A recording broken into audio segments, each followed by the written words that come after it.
Welcome to Crimes in the Dark, the channel where the most chilling crimes come to life in the dark. Before sleep catches up with you, like, subscribe, and tell me where you're listening to this story from. Now, turn off the lights, get comfortable, and let yourself go. Because what you are about to hear is real.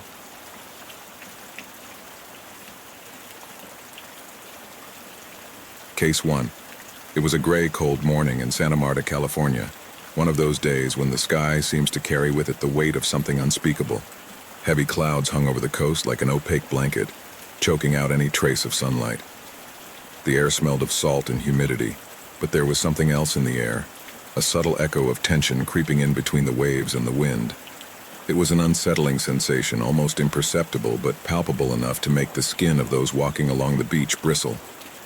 A group of morning joggers were the first to break the apparent calm. They had arrived early, as they usually did every day, looking to stretch their muscles in the coolness of the morning. But this time, their usual routine turned into a nightmare.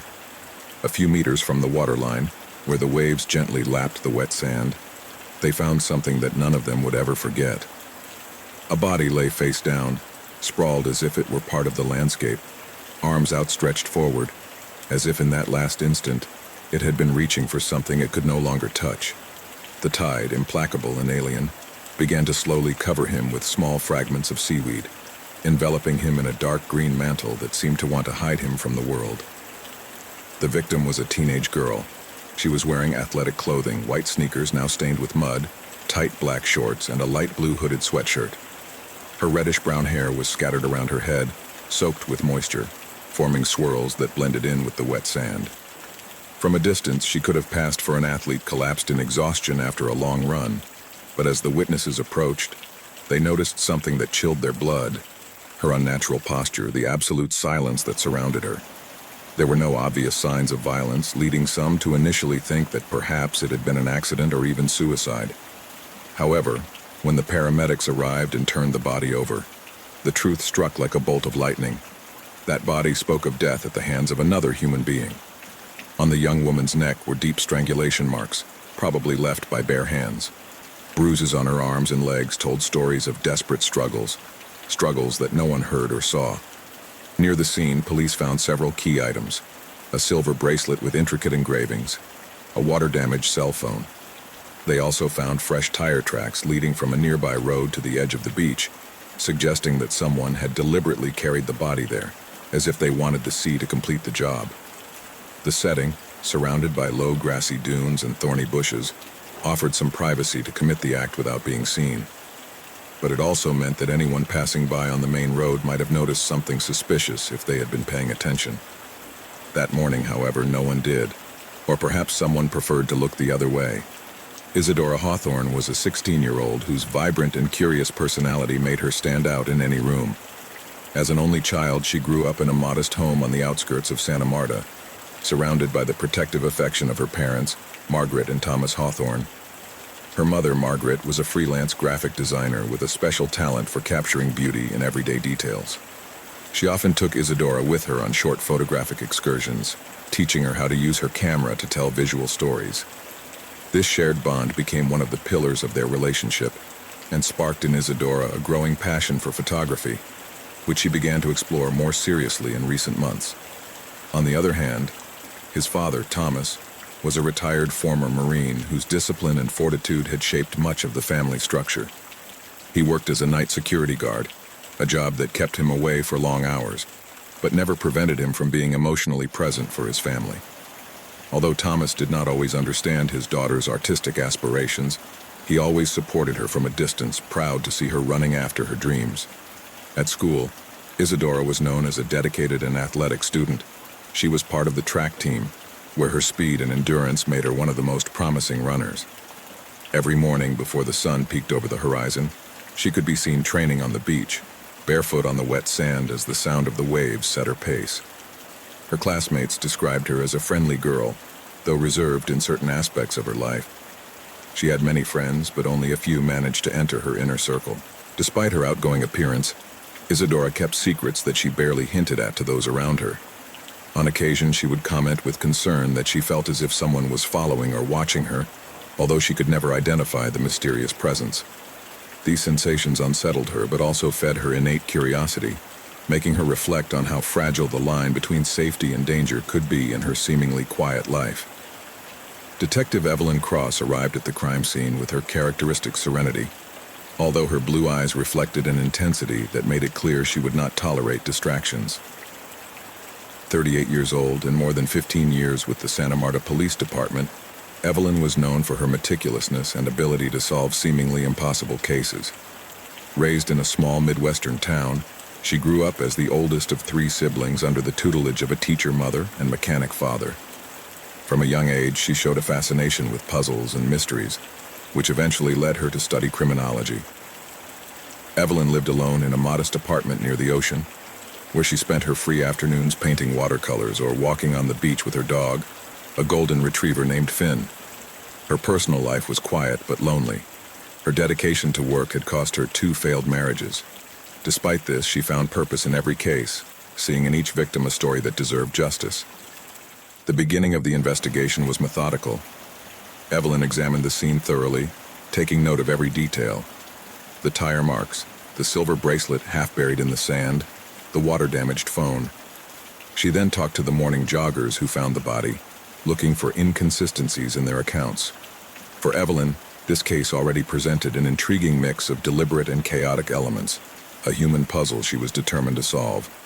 Caleb Reed, 21, was a figure that easily commanded attention in any room.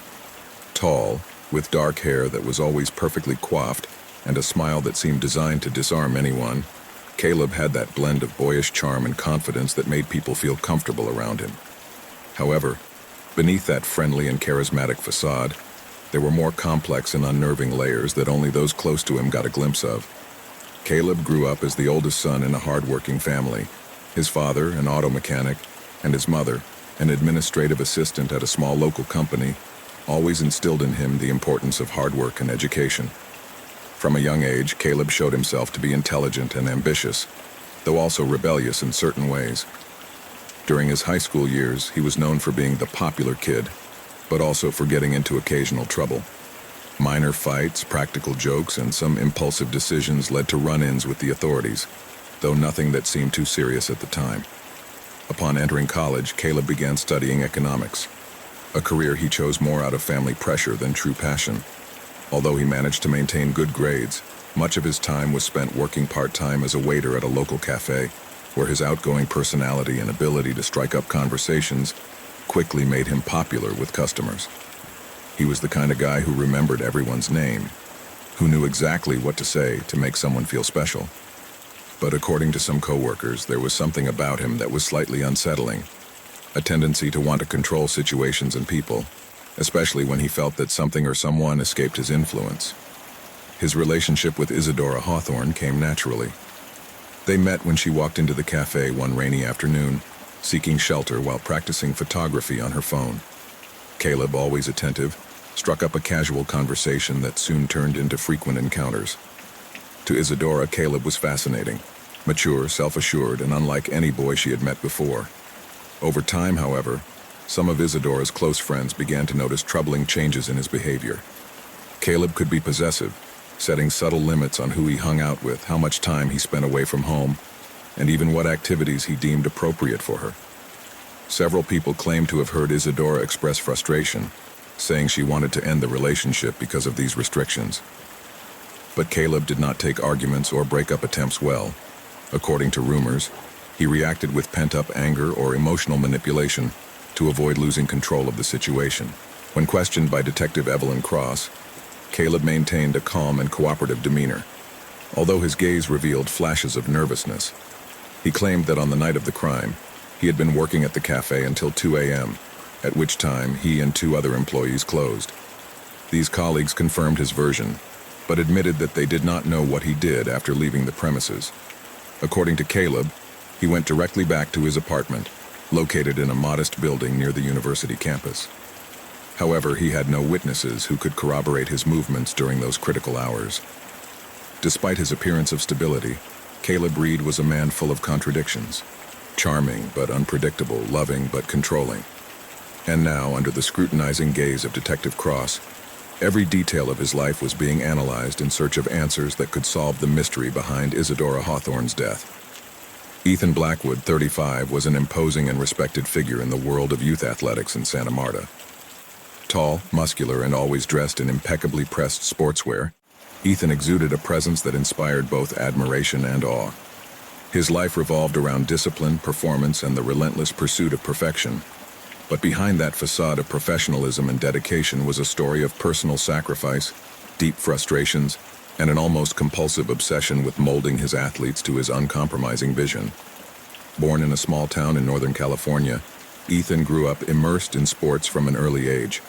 His father, a former college soccer player, introduced him to the world of track and field when he was just 6 years old. From then on, Ethan quickly emerged as a natural prodigy, winning local and regional competitions with ease. During his teenage years, his talent led him to athletic scholarships at prestigious universities, where he continued to break records and accumulate trophies. However, his professional athletic career came to an abrupt end when, at the age of 24, he suffered a devastating knee injury during a national competition. That accident not only ended his dreams of glory, but also plunged him into a deep emotional crisis. The loss of his identity as an athlete left him disoriented and bitter, but instead of abandoning the sport altogether, he decided to channel his energy into training. Becoming a coach allowed Ethan to rebuild his purpose, although it also amplified some of his more problematic traits. Although he was initially acclaimed for his effective methods and ability to lead young athletes to success, over time concerns began to surface among parents and students. Ethan had an almost manic obsession with perfection, demanding extreme levels of commitment and sacrifice from his pupils. He would not tolerate mistakes or justifications, and would often severely scold those he considered weak or unmotivated. For him, sport was not simply a pastime. It was a philosophy of life to be embraced unreservedly. His relationship with Isadora Hawthorne reflected this complicated dynamic. At first, Isadora seemed to fit perfectly into the mold Ethan looked for in his athletes: disciplined, talented, and passionate about running. Over time, however, the intensity of Ethan's demands began to weigh on her. According to a close friend of Isadora's, she confessed to feeling overwhelmed by Ethan's constant pressure on her. "I would rather quit than lose my mental health," Isadora once told him, noting that she could no longer handle the constant criticism or the physical and emotional exhaustion of being under his tutelage. Her decision to quit was a blow to Ethan, who saw Isadora as one of his brightest prospects. When questioned by Detective Evelyn Cross, Ethan maintained a calm but detached demeanor. He explained that on the night of the crime he had been at home reviewing videos of previous workouts, analyzing techniques and strategies to improve his athletes. He lived alone in a modest apartment near the local stadium, so there was no one who could confirm his whereabouts. However, activity logs on his computer showed that he had been working continuously until 4 a.m., a time that roughly coincided with the estimated time of the murder.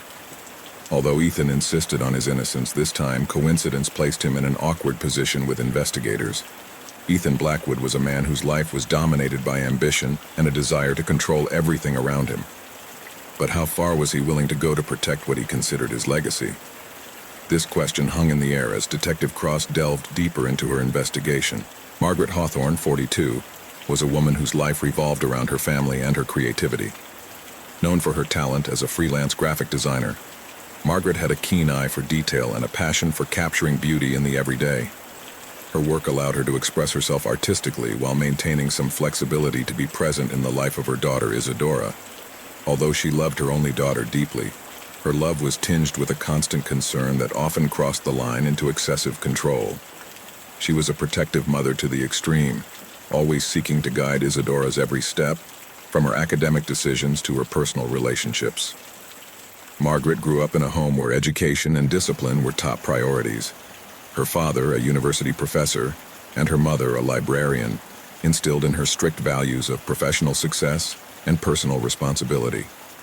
These principles became the basis for her own upbringing toward Isadora. For Margaret, her daughter's academic and professional future was not just an individual choice. It was a direct reflection of her role as a mother. If Isadora did not live up to the expectations Margaret had outlined for her, she felt that this was also a criticism of her own parenting ability. This mentality exacerbated conflicts between the two, especially in the last few months. Margaret would often argue with Isadora about issues related to her future, pressuring her to choose a safe and stable career. According to some neighbors, these conversations often ended in shouting and tears, with Margaret insisting that Isadora should focus more on her studies and less on activities she considered unnecessary distractions, such as going out with friends or practicing photography. But the biggest conflict arose when Margaret discovered Isadora's relationship with Caleb Reed. From the beginning, she openly disapproved of the young man, blaming him for all the negative changes she perceived in her daughter. A neighbor claimed to have overheard Margaret yelling at Isadora the night before the crime, saying, "He's ruining your life." This phrase encapsulated the frustration and fear Margaret felt, seeing how someone external seemed to influence her daughter in ways she could not control. When questioned by Detective Evelyn Cross, Margaret stated that she had slept through the night and did not remember seeing Isadora after the family dinner.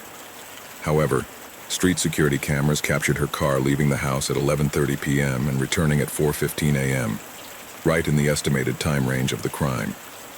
Faced with this incriminating evidence, Margaret finally admitted that she had gone out that night, but not to commit any violent acts.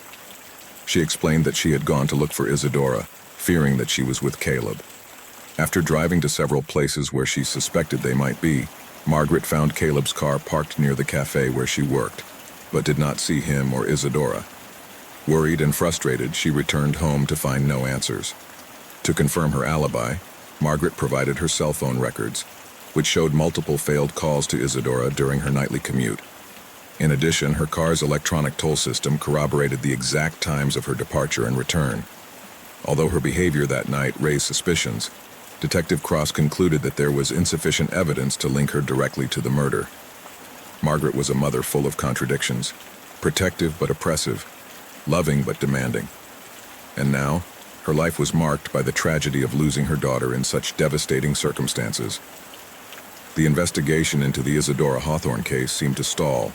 The suspects, including Caleb Reed, Ethan Blackwood, and Margaret Hawthorne, had alibis that, while fragile, did not provide enough conclusive evidence to incriminate any of them. Detective Evelyn Cross knew she needed a different approach. She decided to delve deeper into Isadora's personal belongings, especially her cell phone, which had been found water damaged near the body. Although much of the data was corrupted due to saltwater exposure, forensic experts were able to restore key pieces of information. It was then that the case took an unexpected turn. Investigators recovered recent messages exchanged between Isadora and Caleb. These conversations revealed an alarming pattern. Isadora repeatedly asked him for space and spoke openly about her desire to break up with him for good. One of the last messages sent by Isadora before her death read, "I can't go on like this, Caleb. I need to walk away."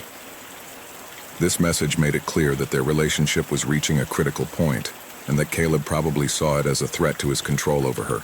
In parallel, forensic analysis yielded chilling new details. Strangulation marks on Isadora's neck matched previous scars on Caleb's knuckles caused by earlier burns. This suggested that Caleb's bare hands had been used as a weapon during the murder.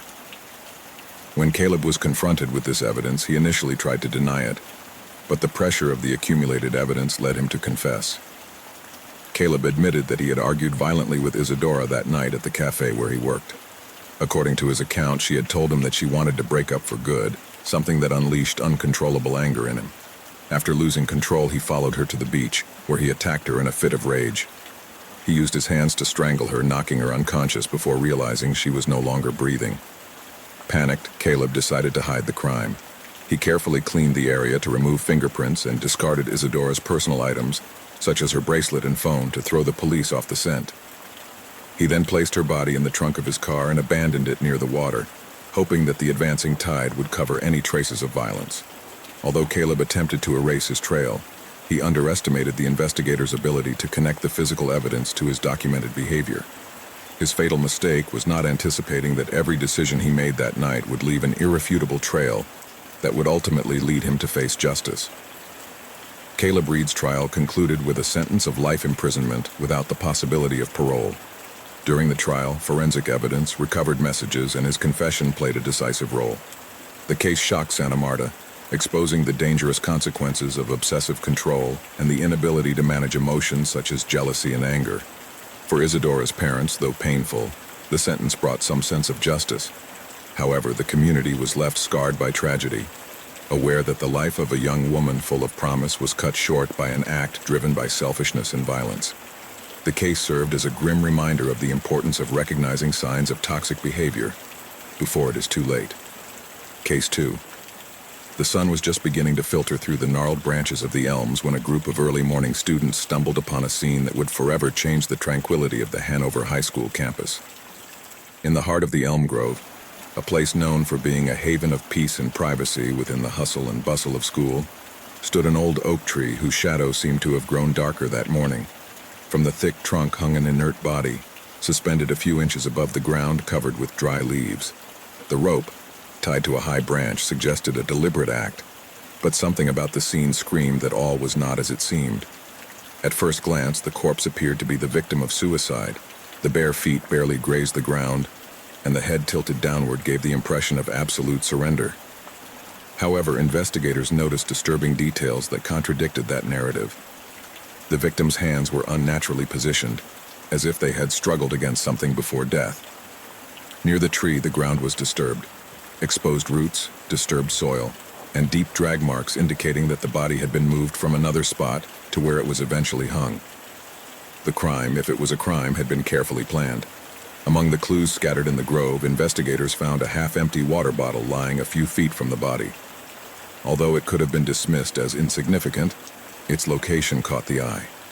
It was right where the drag marks were beginning to fade. Even more telling was the lock of blonde hair caught between the tree roots, a subtle but crucial detail that suggested the victim had not been alone before she died.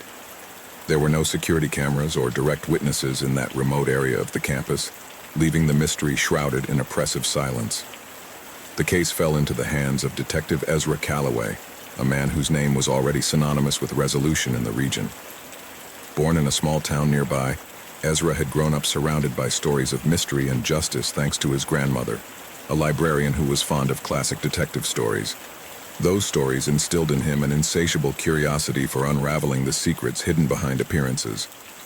With over 20 years of experience in the police force, Ezra had developed an impeccable reputation, not only for his meticulousness in analyzing evidence, but also for his ability to read between the lines and connect seemingly insignificant details.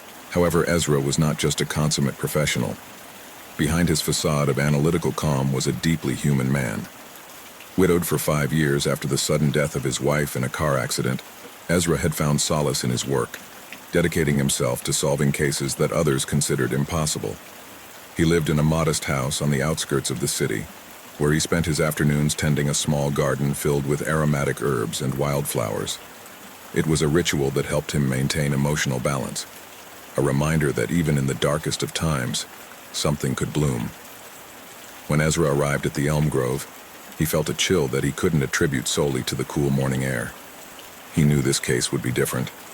As he examined the scene, every detail spoke to him of a story more complex than it appeared at first glance. Ezra knew that the absence of cameras and witnesses greatly complicated the investigation, but he also understood that criminals always left footprints, even if they were invisible at first glance. His instinct told him that behind this carefully orchestrated scene lay something deeper, something that someone had tried to hide under the guise of a suicide.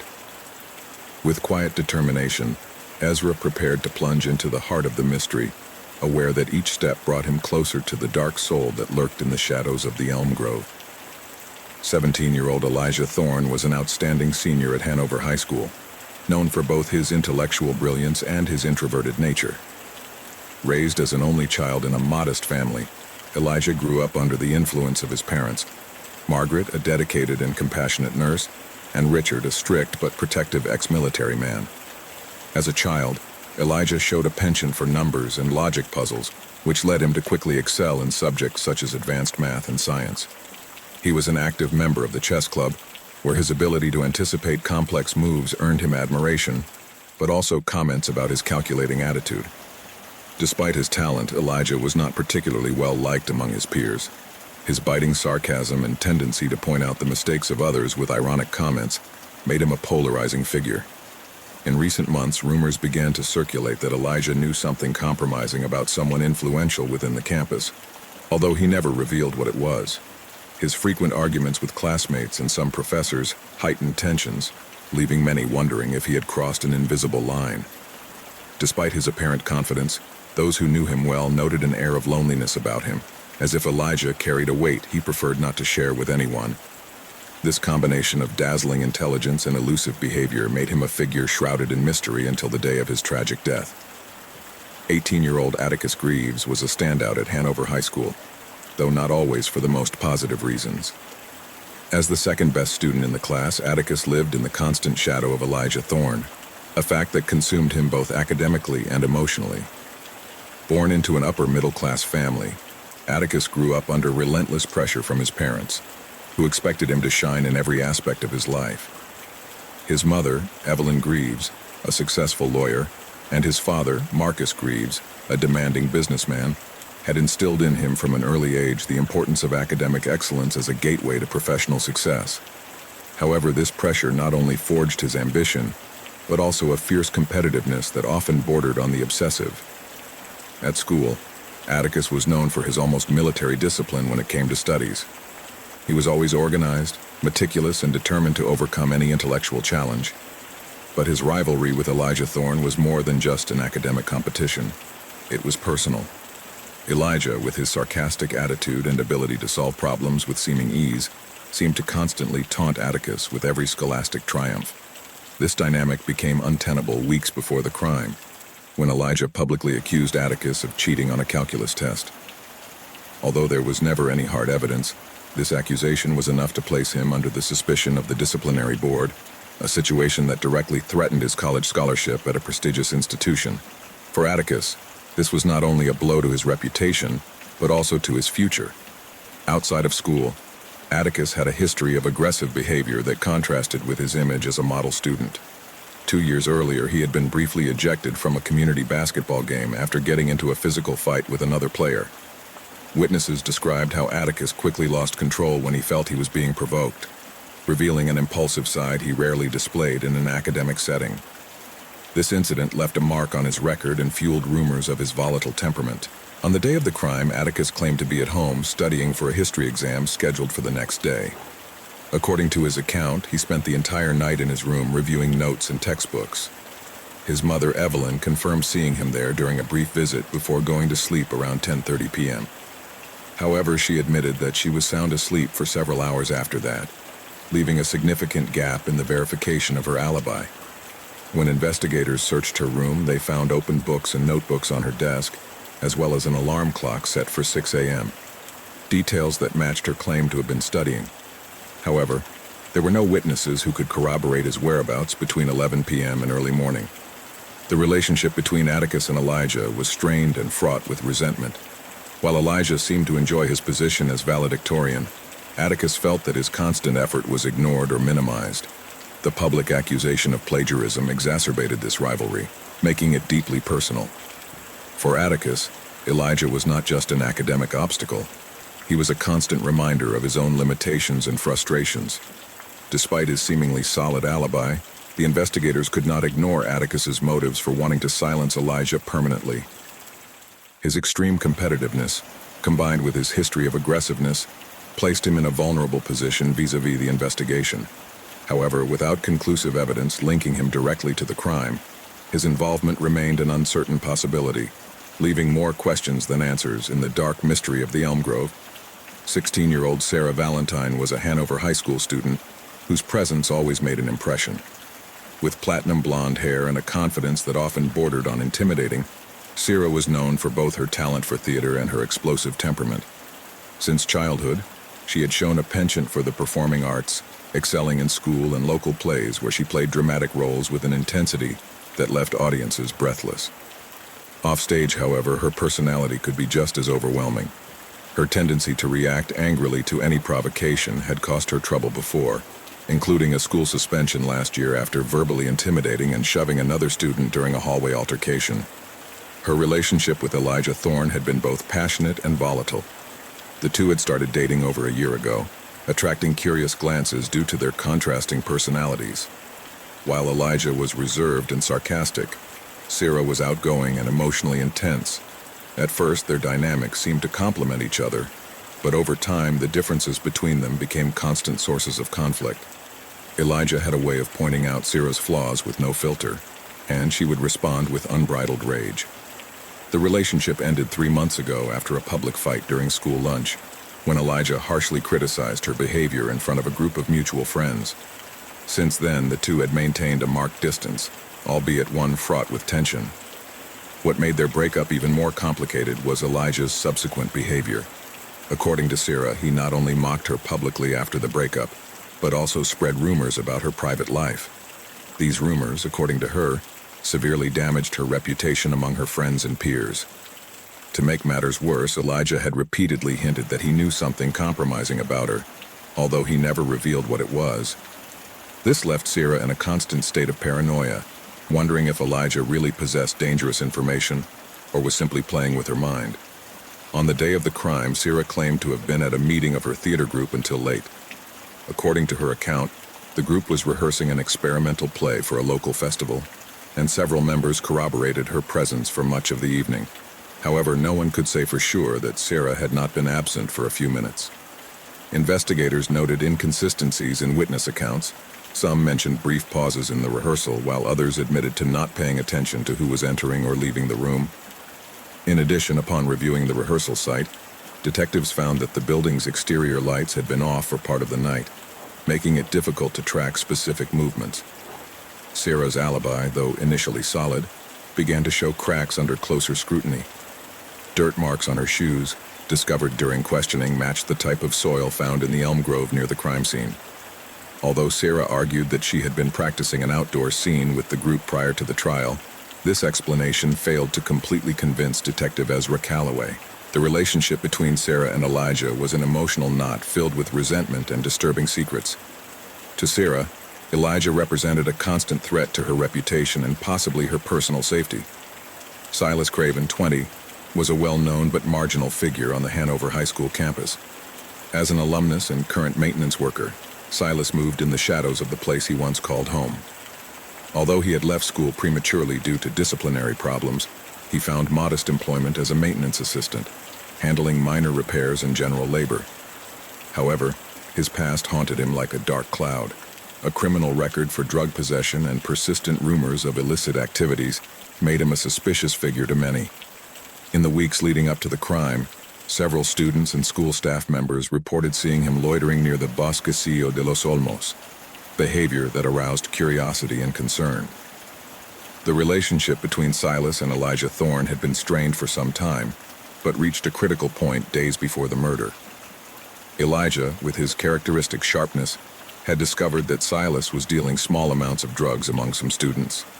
According to witnesses, Elijah confronted Silas directly in the school hallways, accusing him of exploiting vulnerable young people for easy money. The argument was brief but intense. Elijah hinted that he planned to inform the principal about Silas's activities, a threat that likely sealed his fate. For someone like Silas, whose life was already riddled with legal problems, the possibility of exposure represented not only a professional risk, but a personal one as well. On the day of the crime, Silas claimed to be busy fixing a broken pipe in the gym. According to his account, he had received an emergency call from physical education teacher Mr. Donovan Hayes, who asked for his help in fixing the problem before basketball practice began the next day. Mr. Hayes confirmed this story, stating that he saw Silas in the gym around 10:30 p.m. and that the two worked together for about an hour to repair the leak. During that time, they claimed they were focused exclusively on the task and did not notice anything out of the ordinary. However, while Silas's alibi seemed solid on the surface, Detective Ezra Calloway and the investigators detected troubling inconsistencies. For example, when they checked the tools used for the repair, they noticed that some were covered in wet soil, similar to that found in the elm grove. In addition, further analysis revealed that the pipe had not been completely broken, but had minor damage that could have waited until the next morning to be repaired. This raised the possibility that Silas had deliberately manipulated the system to create a plausible excuse. Beyond these physical clues, Silas's demeanor during the interrogation raised suspicions. Although he responded calmly to initial questions, he was visibly uncomfortable when asked about his link to Elijah and the accusations of drug trafficking. His insistence on minimizing the previous confrontation with Elijah, describing it as a misunderstanding, contrasted with the testimonies of other students who had witnessed the discussion. The murder of Elijah Thorne in the Elms Grove was an impulsive but carefully covered-up crime, marked by Sarah Valentine's recklessness and panic. According to her confession, she initially planned to confront Elijah to force him to recant his threats to expose her involvement in on-campus prostitution activities, primarily with professors. However, when Elijah ridiculed her and mocked her reputation, Sarah lost control. In a fit of rage, she pushed him against the trunk of the oak tree, causing him to hit his head and become unconscious. Sensing that her life was in danger if anyone discovered what had happened, Sarah used a rope she had brought just in case, and hung Elijah's body to simulate a suicide. Inspired by her knowledge of theater, she tied quick, precise knots, trying not to leave obvious traces. Despite her efforts, details such as a lock of her blonde hair caught between the roots and drag marks on the floor incriminated her. During interrogation, pressure from Detective Ezra Calloway led Sarah to confess. Although she tried to pass the crime off as a suicide, minor mistakes at the crime scene sealed her fate. She was arrested, tried for aggravated manslaughter, and sentenced to 15 years in prison, leaving an indelible mark on the school community. Sarah Valentine was arrested and brought to trial, where she faced charges of aggravated manslaughter. During the trial, her confession and forensic evidence, including the lock of hair and knots in the rope, confirmed her guilt. The court found that although there was no premeditation to kill, her act was impulsive but grossly negligent. Sarah was sentenced to 35 years in prison, with the possibility of parole after serving 10 years. In addition, her reputation was publicly destroyed after her involvement in illicit activities on campus was revealed. The school community was deeply affected, scarred by the tragedy and its aftermath. Case 3. On the outskirts of Abilene, Texas, County Road 17 became the scene of a brutal crime. On the night of the murder, thick clouds covered the moon, plunging the deserted highway into near total darkness. Only the headlights of 2 police cruisers broke the silence, casting shadows over withered cotton fields and parched brush.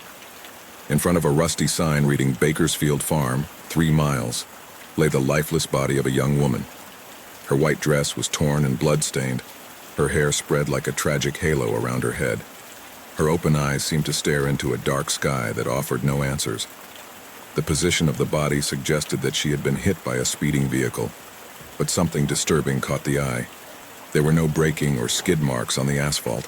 It was as if the driver had never attempted to stop. Several key items were found at the scene: a broken engagement ring with a missing gemstone and a car key covered in mud. The coroner determined that the cause of death was severe cranioencephalic trauma caused by the initial impact, followed by internal hemorrhaging due to multiple fractures.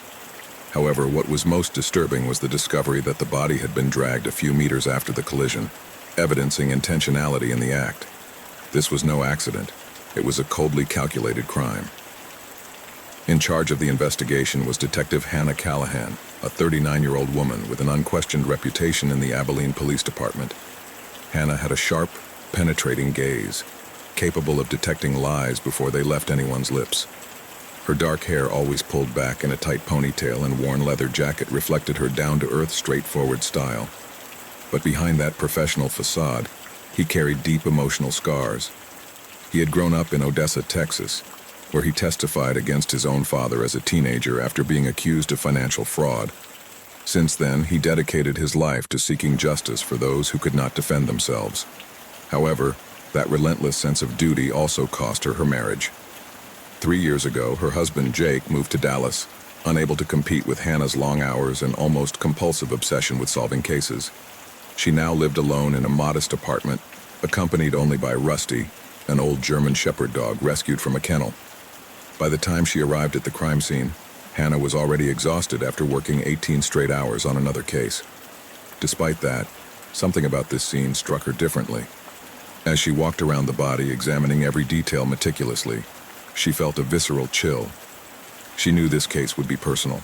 It wouldn't just require skill, it would require patience, intuition, and sacrifice. He began by photographing and documenting everything, making sure not to touch anything until the forensic technicians completed their work.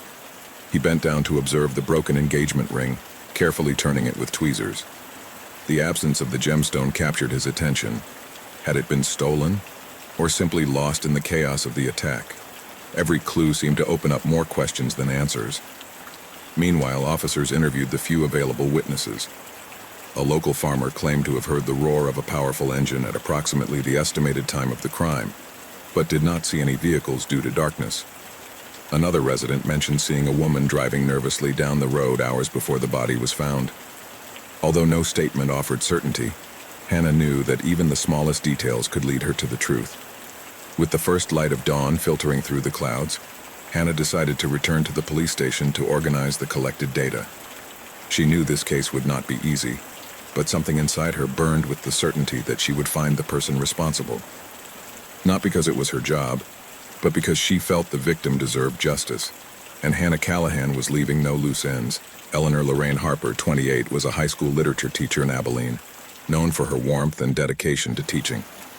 Passionate about classical poetry, Eleanor had a special gift for inspiring her students and instilling in them a love of words.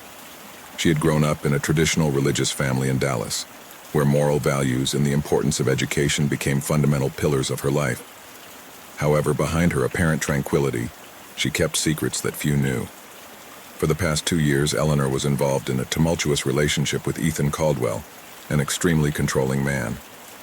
After breaking up with him, she began receiving intimidating messages and anonymous phone calls that filled her life with fear, although she never reported these incidents to the police. In addition, she was facing financial problems stemming from student loans accumulated during her failed attempt to complete a PhD in English. He had recently applied for a bank loan to pay off some debts, but had not yet been approved. Close friends commented that weeks before her death, Eleanor had expressed feeling guarded and fearful, as if someone was following her. Her sense of paranoia seemed to increase, although no one imagined that she would end up being the victim of such a brutal act. Ethan Caldwell, 31, was the ex-boyfriend of Eleanor Harper, with whom he had been in an on-and-off relationship for 3 years. Although their romance initially seemed promising, it soon turned tumultuous due to Ethan's possessive and controlling nature. He worked as a sales agent for a used car company, a job that allowed him to interact with all kinds of people, but also reflected his ability to manipulate and persuade others when it suited him. His criminal record included an arrest for domestic disturbance after beating a neighbor during a party, although he was never formally charged with violence against women. However, close friends of Eleanor claimed that Ethan was often extremely jealous and obsessive, exerting an emotional control that made her feel trapped. After Eleanor broke up with him for good, Ethan did not easily accept the breakup. He became obsessed with getting her back, and in the days leading up to the crime, several witnesses saw him hanging around her house and sending her flowers without her permission. Some of Eleanor's colleagues commented that she feared Ethan might do something drastic if she did not return to him. The possibility that he was jealous because Eleanor was starting to date someone else might have exacerbated his anger, pushing him over the edge. When questioned by Detective Hannah Callahan, Ethan claimed to be at a family gathering in Lubbock the night of the crime. According to him, he had spent the entire evening with relatives celebrating an uncle's birthday. However, his alibi proved inconsistent from the start. During the interrogation, Ethan was unable to provide hard evidence of his whereabouts, beyond the ambiguous statements of some relatives. His uncle, who had allegedly seen him briefly around 9 p.m., admitted that he did not remember exactly when Ethan arrived or left. In addition, other family members claimed that each was busy with individual activities for much of the evening, making it difficult to corroborate Ethan's story. Detective Hannah noticed contradictions in his testimony. For example, Ethan mentioned having dinner with his family at a local restaurant, but when Hannah checked with the establishment, no one remembered seeing him that night. There were also no records of transactions on his credit card at that location. More troubling, the time of the alleged meeting coincided suspiciously with the estimated time of the crime. Vincent McAllister, 45, was the owner of a farm adjacent to the crime scene on County Road 17. A tall, burly man, Vincent was known in the community for his reserved and aloof nature.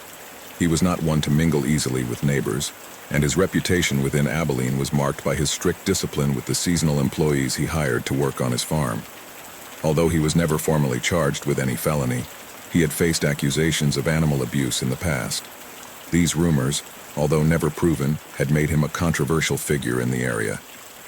Months before the murder, Vincent had a land dispute with Eleanor Harper when she tried to buy part of his land to build a small community library. According to witnesses, Vincent flatly refused the offer, arguing that he did not want strangers circulating on his property. Local rumors claimed that he even went so far as to threaten to sabotage any project that interfered with his interests.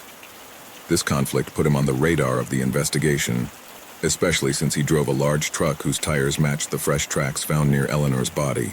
When questioned by Detective Hannah Callahan, Vincent claimed to have a solid alibi. According to him, he had spent all night repairing his truck inside his barn. He explained that he was working on the engine, which had been misfiring lately, and that he had decided to fix the problem personally to avoid taking it to the shop. To back up his story, Vincent mentioned that one of his neighbors had seen him on several occasions during the night while driving past the property. In addition, he noted that his cell phone had remained in the same location throughout that time, according to the geolocation data provided by his service provider. Detective Hannah decided to check Vincent's alibi carefully. She spoke with the neighbor who had allegedly seen him, an older man named Walter Griggs, who confirmed that he had observed him on several occasions during the night. Walter stated that, at about 8:30 p.m., he saw Vincent leaning over the engine of his pickup truck under the light of a portable lamp. Later, at approximately 11 p.m., he drove by the property again and noticed that Vincent was still working on the vehicle, although this time he was sitting on a nearby bench taking a break. Walter added that he could clearly see Vincent's silhouette from the road because of the barn lighting. In addition, geolocation records from Vincent's phone supported his account. According to the data, his device did not move from the farmhouse location throughout the night, suggesting that he had not left the property. Detective Hannah also checked the tools and work area in the barn, where she found evidence that he had indeed been performing repairs on his truck. Grease stains on his work clothes, as well as disassembled engine parts scattered around. Although the details seemed to corroborate his alibi, something bothered Hannah. Why would someone as meticulous as Vincent leave such clear traces of his whereabouts? Was it possible that he had set it all up to deflect suspicion? For now, without more concrete evidence linking Vincent directly to the crime, his alibi seemed solid. However, Hannah knew she had to keep him on her list of suspects until all the pieces of the puzzle fit together perfectly. Grace O'Donnell, 26, had been a close figure in Eleanor Harper's life since her college days. A young woman with blonde hair and sharp green eyes, Grace worked as a medical assistant at a local clinic and lived alone in a modest apartment in downtown Abilene. Although her profession suggested a certain degree of empathy and patience, Grace was known for her explosive temper and tendency to hold grudges. Those who knew her well knew that she could be charming when she wanted to be, but also unforgiving when she felt someone had betrayed her. Months before the crime, Grace and Eleanor had a significant fight over money. According to reliable sources, Eleanor had loaned her a substantial sum, about $5,000, to help cover medical expenses following a family emergency. However, when Eleanor began insisting that she needed to get the money back urgently because of her own financial problems, Grace allegedly became enraged. In public, during a casual meeting at a coffee shop, Grace responded harshly, accusing Eleanor of being insensitive and self-serving. Witnesses recalled Grace raising her voice, saying hurtful things like, "You can't push me like that, you're selfish," and finally vowed, "You're going to pay for this." Those words later resonated in the minds of those who heard them, considering the events that followed. When questioned by Detective Hannah Callahan, Grace claimed to have a solid alibi. According to her, she had spent the night of the crime on a date with a new boyfriend at a fast food restaurant on the outskirts of town. She explained that they had arranged to meet early, around 7 p.m., and stayed there until around midnight. However, when Hannah investigated this statement, she discovered troubling inconsistencies. The waiter who served Grace that night vaguely remembered seeing her, but could not confirm exactly how long she had been in the restaurant or whether she had left at any point. In addition, there were no receipts or proof of credit card payment to back up his story. To complicate matters further, Grace was unable to provide clear information about her alleged boyfriend. She claimed that he was someone she had recently started dating and that she preferred to keep their relationship private. When Hannah tried to verify the existence of this man, Grace was evasive, arguing that she did not want to involve him in a police investigation. This lack of transparency raised suspicions in the detective, who noticed that Grace seemed nervous during the interrogation, constantly fiddling with her hands and avoiding looking her directly in the eye. In addition, Hannah reviewed the security cameras in the restaurant's parking lot, but they only showed blurry snippets of people entering and leaving, with no clear images to corroborate Grace's presence during the entire time she claimed to have been there. The absence of hard evidence left too many loose ends, making it difficult to rule her out as a suspect.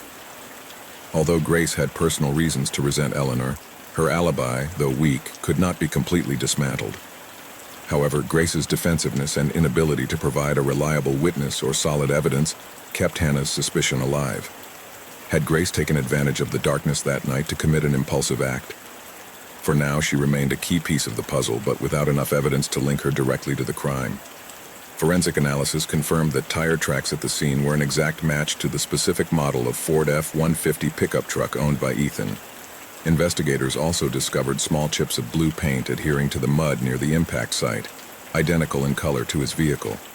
In addition, phone records revealed that Ethan had sought directions to the restaurant where Eleanor was dining just prior to the crime, demonstrating premeditation in his actions. Under intensive interrogation, Ethan Caldwell finally confessed to following Eleanor that fateful night after seeing her have dinner with another man at a downtown Abilene restaurant. Consumed with jealousy and blind rage, he decided to follow her to County Road 17, where he saw her walking alone in the dim starlight. According to his testimony, he initially just wanted to scare her. He accelerated his truck as he approached her, thinking Eleanor would run or stop to confront him. However, everything went terribly wrong.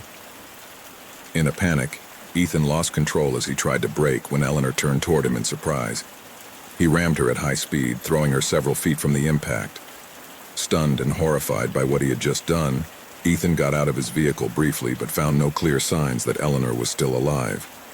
Instead of seeking help or calling 911, fear and guilt paralyzed him. He decided to drag the body a few yards off the road, hoping it would look like an accident and that no one could link him to the crime. He then fled the scene, convinced that Eleanor would die quickly due to the severity of her injuries. Detective Hannah Callahan used psychological tactics during the interrogation, confronting Ethan with the physical evidence while exploring his contradictions. When she showed him images of the tire tracks and paint chips recovered, Ethan emotionally collapsed, admitting his guilt in tears. His confession sealed the case, leaving the community shocked to discover that someone so close to Eleanor had been capable of committing such an atrocity. For many, it was a chilling reminder of how obsessive love can morph into something much darker and destructive. The case concluded with Ethan's confession, and he was sentenced to life in prison without the possibility of parole. During the trial, chilling details of his obsession and violence left an indelible mark on the community. Eleanor's family, determined to honor her memory, established a foundation to support victims of domestic violence, transforming her legacy into a symbol of resilience and justice in Abilene. Her story served as a grim reminder. Sometimes monsters are not strangers. It is those we trust the most, who hide their intentions behind masks of familiarity and affection. Case 4. Las Vegas never sleeps. Neon lights twinkled like electric stars over the bustling strip, where millions of people sought fortune, fun, or simply an unforgettable night. But early that morning on the 27th floor of the luxurious hotel casino, the Diamond Mirage, the city's artificial glow was eclipsed by something much darker. A crime that would shake the foundations of the scientific community and leave all of Las Vegas holding its breath. The opulence of the place contrasted cruelly with the scene that awaited inside Suite 2709. The lifeless body of Dr. Elias Valen, one of the world's most brilliant neuroscientists, lay sprawled amidst broken shards of glass, as if part of a macabre abstract work. His reputation had made him an icon, but now his legacy was stained with blood. Witnesses spoke of him with reverential admiration, his colleagues with a mixture of respect and envy. Tonight, however, Elias was just another victim of human violence, trapped in the last instant of his existence with his eyes open to infinity. When Detective Leo Calderon received the call at 2:47 a.m., he knew this case would be different. There was something in the shaky voice of the hotel desk clerk that made him sense that the next few hours would change lives forever. Calderon, a 43-year veteran with 20 years of service with the Las Vegas Police Department, was no stranger to chaos or death.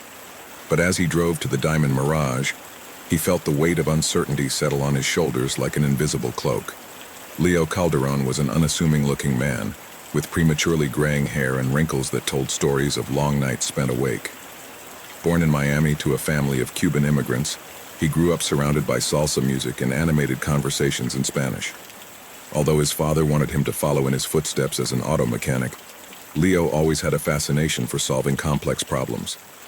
As a child, he devoured detective novels and pieced together puzzles under the watchful eye of his mother, who joked that he would one day disarm the devil himself. His career in law enforcement began after graduating with a degree in forensic science, specializing in criminal psychology. For years, he worked on minor cases before moving into high-profile investigations involving corrupt casinos and financial fraud. What distinguished Calderon was not only his meticulousness, but his unique ability to read between the lines, to see patterns where others saw chaos. His colleagues used to say he had a sixth sense for detecting lies, although he preferred to chalk it up to simple intuition fueled by experience. Arriving at the crime scene, Leo was greeted by the pungent smell of spilled red wine mixed with the pungent perfume of fresh paint. The scene was surreal, luxury and tragedy intertwined like strands of black silk. As he inspected the corpse, he noticed details that others might have overlooked: the stiff posture of the right hand clutching the crumpled paper, the golden symbols scrawled on the walls, the ominous handwritten phrase. It was all part of a puzzle that someone was trying to hide behind a mask of chaos. This was not an impulsive crime, he muttered to himself, kneeling beside the body. It was planned, or at least calculated. From that moment on, Calderon knew he was not only pursuing a killer, but also a mind as intricate as Dr. Valen's own. And although he didn't know it yet, this investigation would lead him to confront not only the victim's secrets, but also some of his own. With each step he took into the room, the echo of his own breathing mingled with the distant hum of the slot machines below. In that question-laden silence, Leo Calderon vowed to find answers, no matter how many painful truths he had to unearth along the way. Dr. Elias Valen, 45, was not just a scientist. He was a polarizing figure who embodied both genius and controversy. His specialization in artificial intelligence applied to medicine had catapulted him to the top of the scientific world. With an insatiable mind and bold vision, he developed revolutionary technologies aimed at treating devastating neurological diseases, from Parkinson's to severe forms of epilepsy. His groundbreaking brain implant, known as Neuralink, promised to restore motor functions in paralyzed patients, attracting international acclaim and millions in funding from government agencies and pharmaceutical companies. However, his career was not without its shadows. Despite his accomplishments, Valen faced accusations of sharing classified data from government projects with private corporations without authorization. These rumors fueled conspiracy theories about his true intentions and raised uncomfortable questions. Was his scientific ambition stronger than his professional ethics?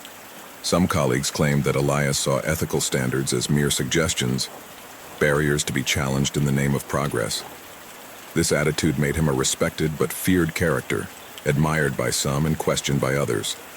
Charismatic in public, Elias was deeply private in his personal life. Close friends described his almost manic obsession with understanding the mysteries of the human brain, an organ he considered the final frontier. For him, every neuron was a universe, every electrical impulse an opportunity to redefine what it meant to be human. Yet that same obsession also led him to explore gray areas where science became dangerously intertwined with morality. He was a man who walked a razor's edge, always seeking to push boundaries, even those that might have put him in mortal danger. Among those first questioned were several suspects. Damon Hargrove, 38, was a man whose ambition had always been both his greatest strength and his greatest weakness. As Dr. Elias Valen's personal assistant and direct collaborator for 5 years, Damon had spent much of his career working in the shadow of the world's most renowned neuroscientist. However, that proximity did not lead him to the recognition he craved, but to a growing frustration that, over time, turned to resentment. From the beginning, Damon stood out for his keen intelligence and ability to solve complex problems. During his years as a graduate student, he published several groundbreaking studies that attracted the attention of influential mentors. But his academic career was tarnished when he was accused of falsifying data in a key paper on artificial neural networks. Although he was never formally prosecuted due to lack of conclusive evidence, the incident left an indelible mark on his reputation. For Damon, it meant not only losing credibility within the scientific community, but also the constant suspicion that he was always looking for shortcuts to success. When he managed to join Dr. Valen's team, Damon saw a golden opportunity to redeem himself. Under the neuroscientist's tutelage, he worked tirelessly, contributing original ideas and even leading smaller projects that demonstrated his talent. Soon, however, he began to feel marginalized. According to close witnesses, Damon would often express his discontent in private conversations, arguing that many of the innovations attributed exclusively to Dr. Valen had emerged from his own reflections or preliminary research. Elias is brilliant, he would say bitterly, but he is not infallible. If it weren't for me, some of those revelations would never have come to light. This resentment escalated when rumors of leaks began to circulate within the lab. Several sources claimed to have heard Damon speak openly about his intention to expose confidential information related to one of the lab's most secretive projects, Neuralink 2.0, an advanced version of the brain implant that promised to revolutionize the treatment of neurological diseases. There was speculation that Damon planned to share this data with a rival company that would offer him a substantial sum in return. This potential betrayal not only jeopardized the safety of the project, but also the trust between colleagues and business partners. During cross-examination, Damon adopted a defensive but calculated attitude. He claimed to be at a medical technology conference at the Las Vegas Convention Center on the night of the murder. Several people confirmed seeing him there until approximately 9 p.m., a crucial time as it coincided with the estimated time of the crime. However, no one was able to corroborate his whereabouts after that time. When investigators asked him for specific details about his subsequent movements, Damon hesitated, stammering vague excuses about having decided to walk around to clear his head before returning to his hotel. This gap in his alibi raised immediate suspicions. As Detective Calderon delved deeper into his relationship with Dr. Valen, a clear pattern of accumulated tensions emerged. Recovered email messages showed increasingly hostile exchanges between the two men. In one, dated just days before the murder, Elias warned Damon that he would take legal action if he continued to threaten to divulge sensitive information. Damon responded with a chilling phrase, "The human brain is capable of great things, and also great mistakes. I hope you remember that." As the investigation progressed, it became clear that Damon had powerful motives for committing the crime. The desire for revenge, the lust for recognition, and the financial temptation to sell trade secrets. But as the detectives tried to connect all the pieces of the puzzle, the central question remained. Was Damon Hargrove really the mastermind behind this dark deed, or just another victim of someone more cunning's manipulations? Isadora Bellamy, 32, was a disturbing figure in the world of science and journalism. Known for her aggressive and unconventional style, she had built her reputation as an incisive science journalist, capable of unraveling the darkest secrets behind major technological innovations. But when it came to Dr. Elias Valen, their relationship went far beyond the professional. They had been a couple for 2 years, a romance that combined intellectual admiration with constant tension. Their bond was passionate but volatile, marked by heated discussions about ethics, power, and the limits of science. The breakup occurred 6 months before the murder, following a particularly explosive fight. According to close sources, Isadora had confronted Elias about his questionable methods in some experiments involving human subjects without proper informed consent. She accused him of being an egomaniac willing to sacrifice any ethical principle in the name of fame.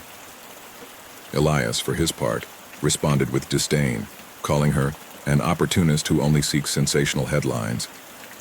From then on, their relationship deteriorated into a toxic mix of professional rivalry and personal resentment.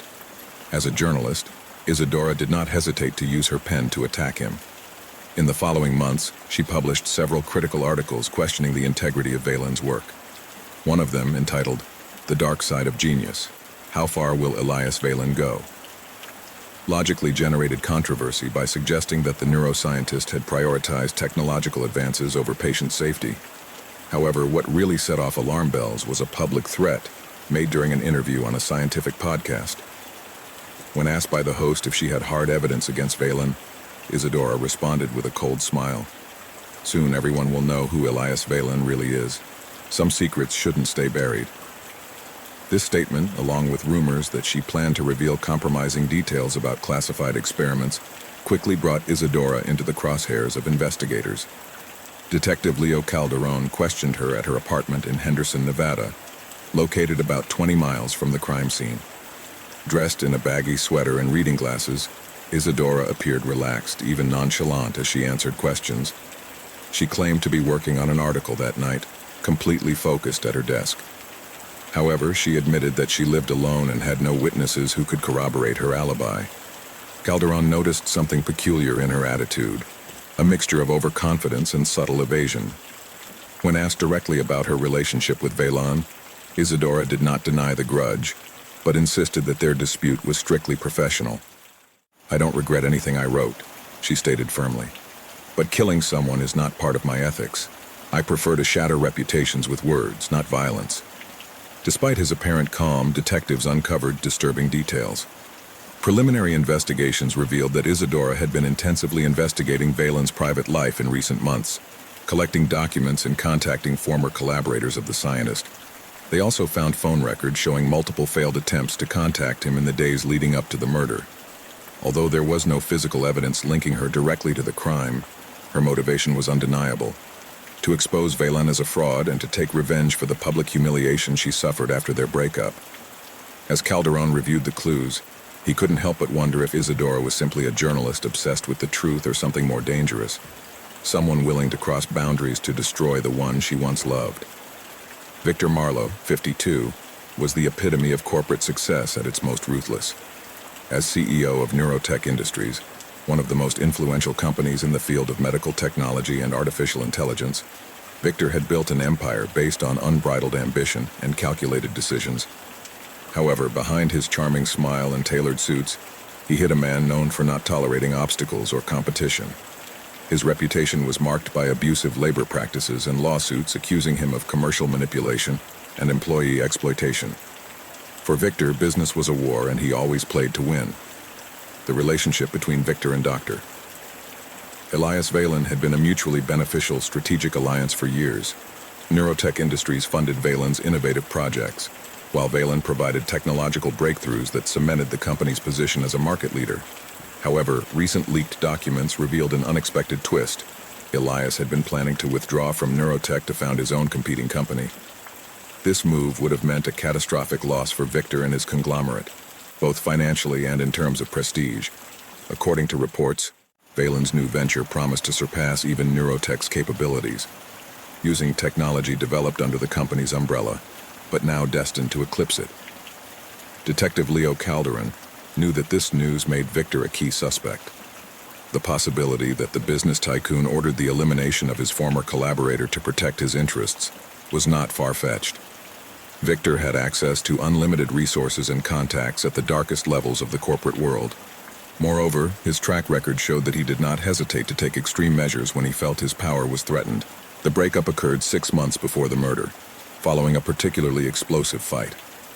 According to close sources, Isadora had confronted Elias about his questionable methods in some experiments involving human subjects without proper informed consent.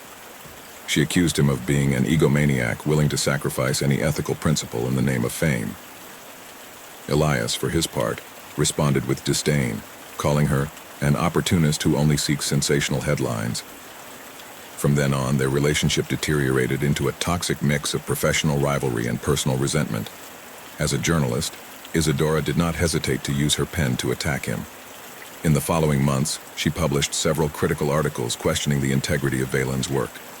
One of them, entitled "The Dark Side of Genius: How Far Will Elias Valen Go?", logically generated controversy by suggesting that the neuroscientist had prioritized technological advances over patient safety. However, what really set off alarm bells was a public threat made during an interview on a scientific podcast. When asked by the host if she had hard evidence against Valen, Isadora responded with a cold smile. "Soon everyone will know who Elias Valen really is. Some secrets shouldn't stay buried." This statement, along with rumors that she planned to reveal compromising details about classified experiments, quickly brought Isadora into the crosshairs of investigators. Detective Leo Calderon questioned her at her apartment in Henderson, Nevada, located about 20 miles from the crime scene. Dressed in a baggy sweater and reading glasses, Isadora appeared relaxed, even nonchalant, as she answered questions.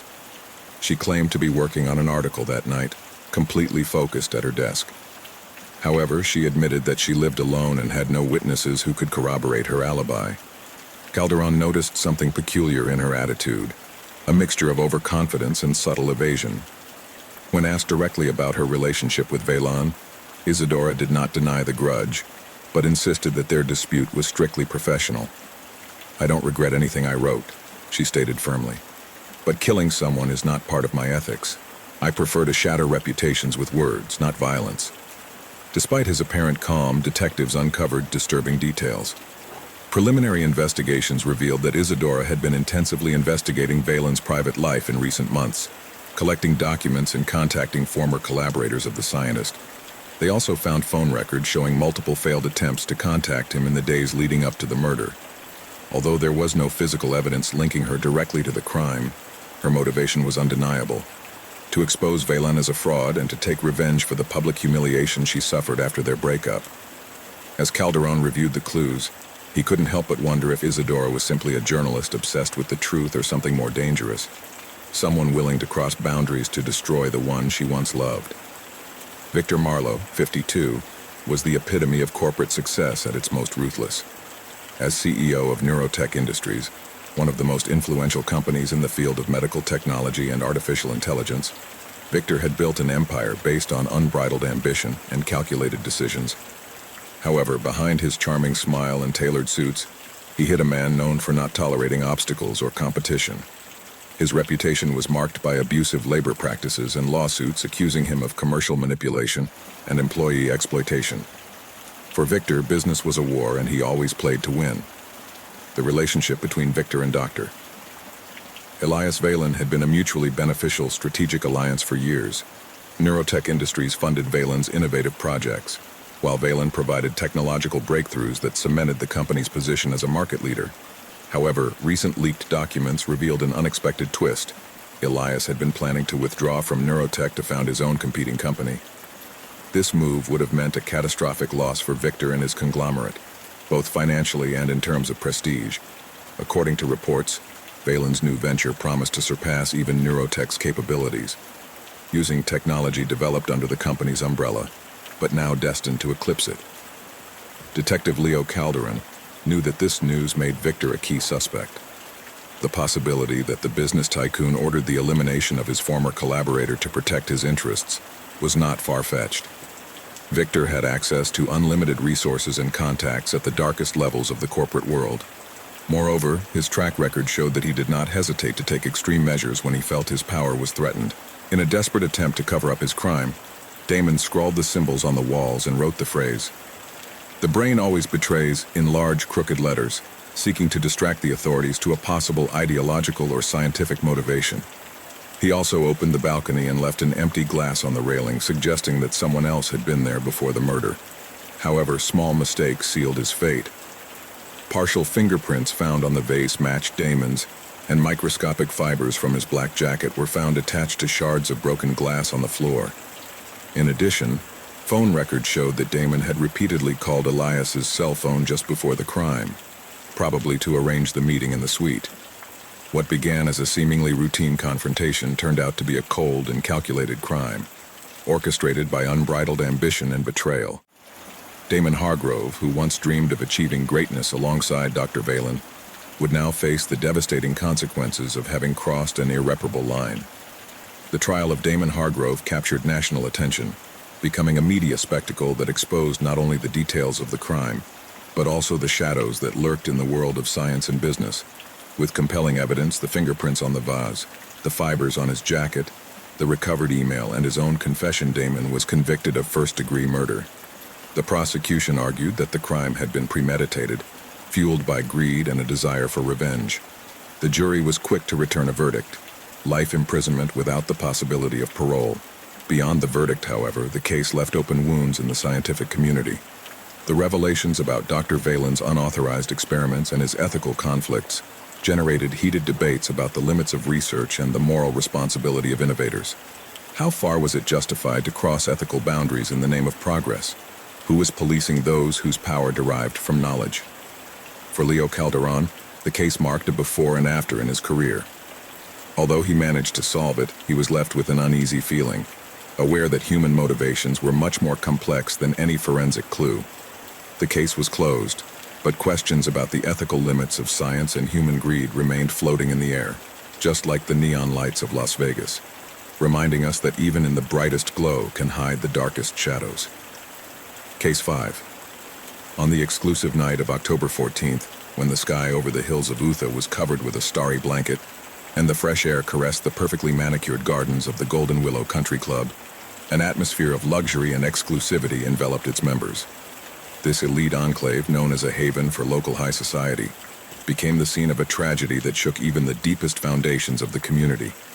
Two prominent figures, Cody Elkins and Heather Prentice, were found lifeless inside the club's facilities, leaving behind a trail of unanswered questions and an unsettling sense of betrayal.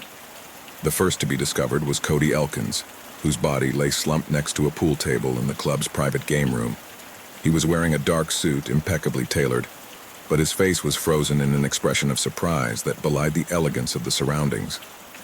Beside him, an empty glass with traces of whiskey and a small bottle of taco oil, a detail as peculiar as it was puzzling, immediately caught the investigators' attention. There were no visible signs of physical violence, pointing to possible poisoning. However, the taco oil, an unusual condiment in that context, seemed deliberately placed there, as if someone wanted to send a message or taunt the victim. Minutes later, the second body was found in the club's spa, a space normally associated with relaxation and wellness. Heather Prentice was lying face up on one of the massage tables, wearing a white robe that contrasted cruelly with her inert state. Next to her, an open bottle of mineral water rested on the floor, while her left wrist bore recent puncture marks indicating that someone had injected her with something. Near her right hand, an empty bottle of pills labeled relaxation, a common sedative used to treat anxiety, completed the macabre puzzle. The coroner would later determine that the pills had been adulterated with hemlock, a lethal poison that left no room for error or improvisation. The investigation was left to Detective Riley Hawthorne, a man whose reputation preceded him.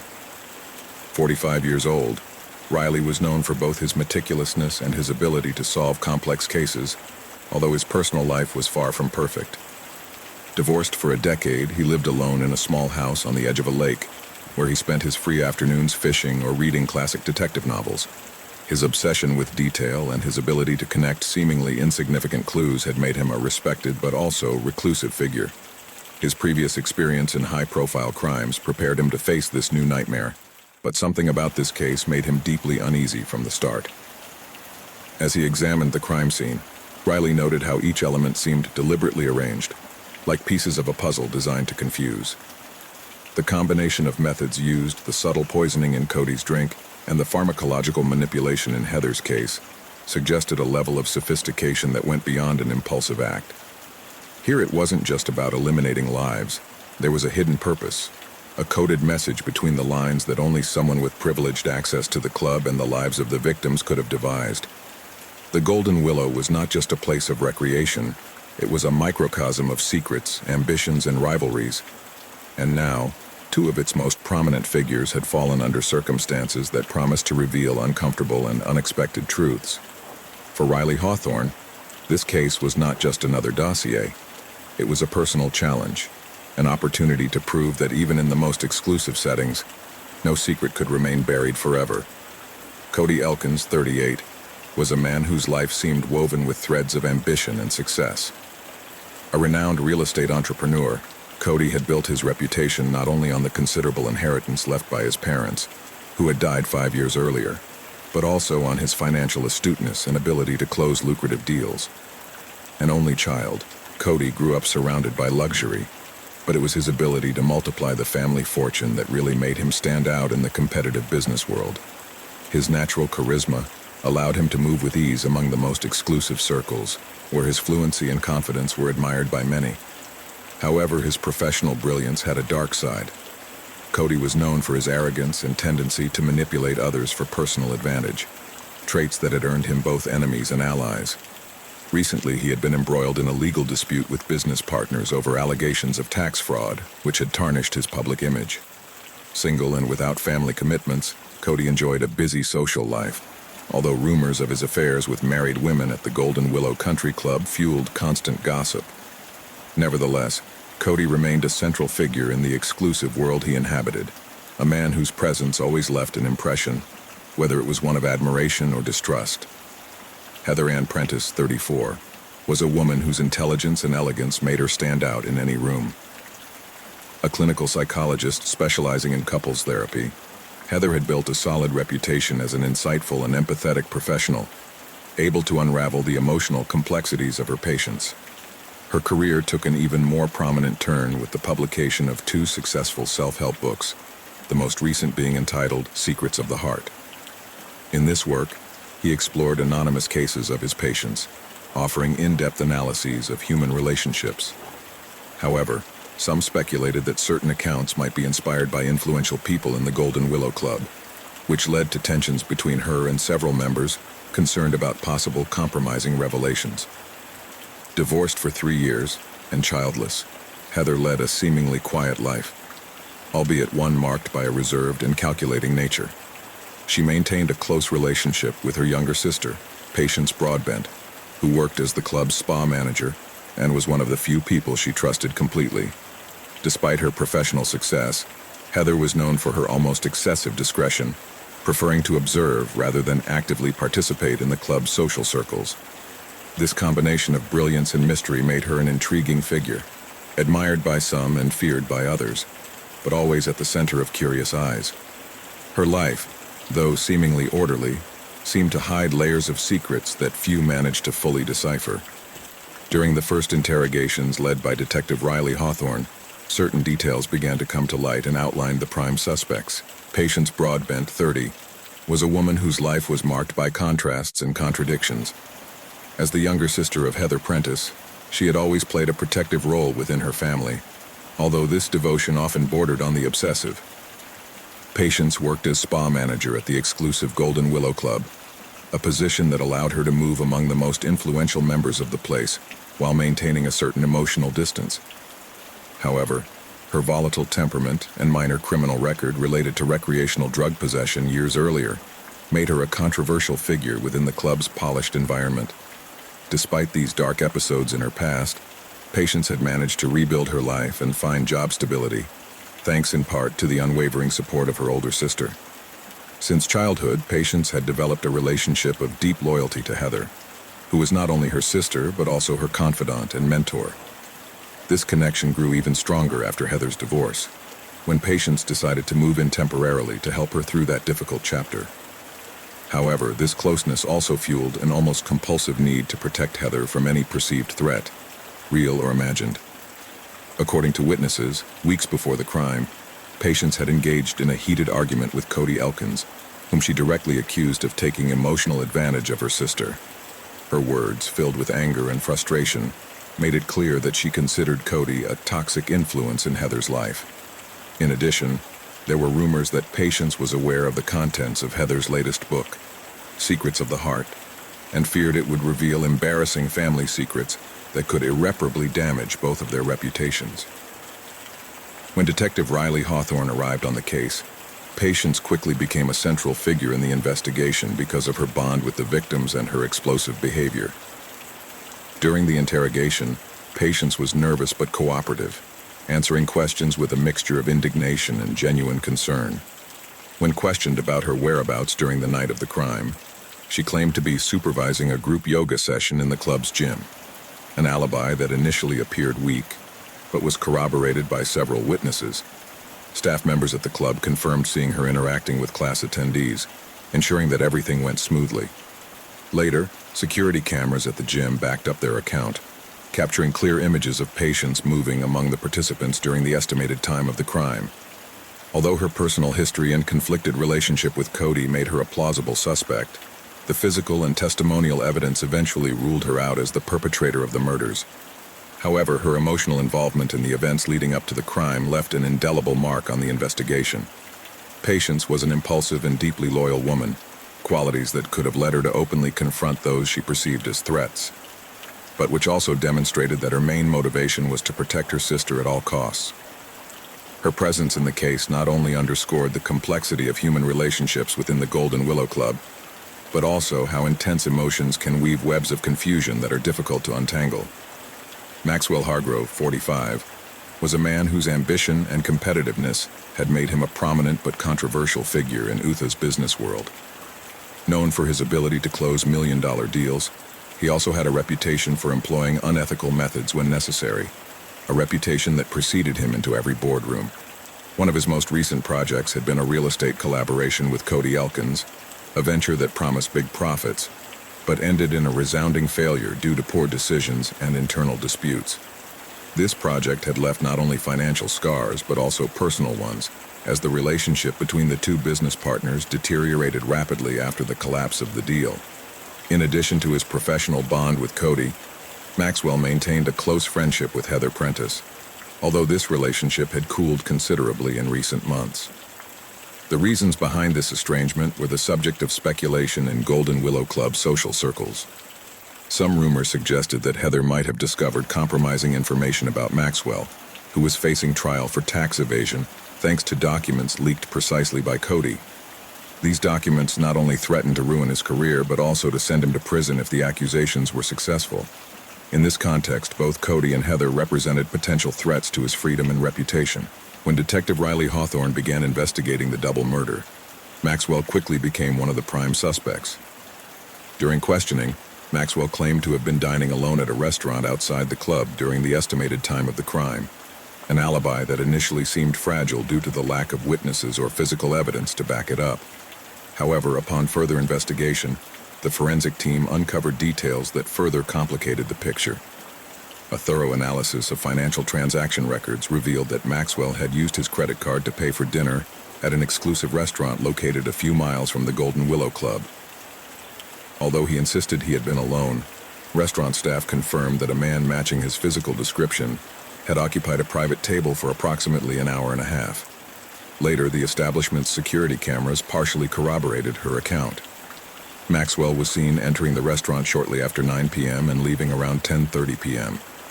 However, these images did not provide a clear picture of the entire time he claimed to have spent there, leaving a significant margin of doubt. In addition, investigators found an intriguing detail. Maxwell had received a phone call while he was at the restaurant, according to his mobile operator's records. This call came from an unknown number and lasted just a few seconds, long enough to raise suspicions about whether he had been contacted by someone involved in the murders. Although Maxwell claimed he did not remember who had called or the content of the conversation, this incident added another layer of uncertainty to his testimony. Despite these findings, the physical evidence was ultimately inconclusive to link Maxwell directly to the crimes. His alibi, while imperfect, had enough verifiable elements to avoid being dismissed altogether. However, his evasive behavior during interrogation and his history of unethical conduct kept the shadow of suspicion on him alive. Maxwell Hargrove was a man accustomed to moving in the shadows of the system, using calculated tactics to protect his interests. However, in this case, his inability to provide a solid alibi placed him in the crosshairs of the investigation, demonstrating how even the most powerful men can get caught in webs of circumstance beyond their control. 40-year-old Evelyn Fairchild was the very embodiment of sophistication and power within the exclusive Golden Willow Club. As the wife of one of the club's major investors, Evelyn held a prominent place in the social hierarchy of the enclave, where her influence was palpable. Known for her impeccable elegance and ability to slip between conversations with a calculated smile, Evelyn was a woman who inspired equal parts admiration and wariness. However, behind that polished facade, she hid a manipulative and cunning personality, capable of pulling invisible strings to mold situations to her convenience. Despite her seemingly solid marriage, Evelyn maintained a controversial reputation. Rumors of a secret affair with Cody Elkins had circulated for months, fueled by lingering glances and private encounters that aroused suspicion among the club's more observant members. This alleged relationship not only caused tensions in their marriage, but also generated resentment in other social circles. Some witnesses claimed to have heard heated arguments between Evelyn and Cody days before the crime, exchanges of jealousy and recriminations that hinted at a relationship much more complicated than it appeared from the outside. The situation became even more uncomfortable when speculation began to circulate that Heather Prentice may have discovered Evelyn and Cody's infidelity. Heather, known for her psychological insight and ability to analyze human relationships, might have planned to include compromising details in her next book, or even publicly expose the truth. This fear not only jeopardized Evelyn's reputation, but also her position within the club and her marriage. The possibility of being exposed before Utah's high society was a risk Evelyn was not willing to take. When questioned by Detective Riley Hawthorne, Evelyn was composed but visibly nervous, carefully answering each question. She claimed to be in her room at the club checking important emails during the estimated time of the crime, an alibi that initially lacked witnesses or physical evidence to back it up. However, upon further investigation, forensic experts found digital traces that further complicated the case. Activity history on her laptop confirmed that Evelyn had been online during that period, but the logs showed brief intervals of inactivity that coincided suspiciously with the time of the crime. In addition, further analysis revealed that she had deleted several emails shortly before police arrived at the club, a detail that raised red flags. Beyond the technological evidence, Evelyn's demeanor during the interrogation piqued Detective Hawthorne's curiosity. Although she attempted to maintain a controlled appearance, her answers were carefully rehearsed, as if she had anticipated every question. Her lack of witnesses and the ambiguity of her alibi placed her in a vulnerable position within the investigation. However, it wasn't until investigators discovered partial fingerprints on the pill bottle and mineral water bottle that Evelyn began to crumble under the pressure. Evelyn Fairchild was a woman accustomed to handling delicate situations with surgical precision, but this time the thread she had so carefully woven began to tangle. Her motivations, driven by jealousy and spite, led her to make impulsive decisions that ultimately left indelible traces. In a world where appearances were everything, Evelyn was determined to protect her image at all costs, even if it meant crossing boundaries she had never dared to cross before. The discovery of the killer came after an exhaustive investigation led by Detective Riley Hawthorne, who demonstrated relentless meticulousness in unraveling the darker details of the case. The turning point came when forensic experts conducted further analysis of the fingerprints found on the pill bottle and mineral water bottle. Although initial tests had indicated that patient's broadband had touched both items, analysis revealed that the more recent prints belonged to Evelyn Fairchild. This finding placed Evelyn under unbearable pressure, especially when confronted with the digital evidence recovered from her phone, a deleted message that read, "Everything is ready. Tomorrow will be the beginning of the end." Faced with this irrefutable evidence, Evelyn finally collapsed emotionally and confessed to her crime. She admitted to carefully planning the murders using inside information about the victim's habits. She knew that Cody always mixed whiskey with taco oil. Knowing this intimate detail, she took the opportunity to tamper with his favorite drink, adding strychnine, a quick and lethal poison, to the glass she left next to him in the private game room. To avoid arousing suspicion, she left the small bottle of oil visible as a macabre nod to her cunning. As for Heather Prentice, Evelyn employed another equally calculated tactic. Pretending a casual conversation with her at the spa, she distracted Heather while she poured the hemlock-adulterated pills into her bottle of mineral water. The choice of poison was deliberate. The hemlock acted slowly and subtly, allowing him enough time to leave the scene before Heather began to show symptoms. In addition, the use of pills simulated a possible suicide or medical accident, reinforcing his attempt to divert attention to other suspects. The motive behind these cold, calculated acts was a mixture of jealousy, spite, and an obsession with protecting her reputation. Evelyn feared that Heather, known for her ability to analyze human secrets, had discovered her affair with Cody and planned to expose it publicly in her next book or in conversations within the club.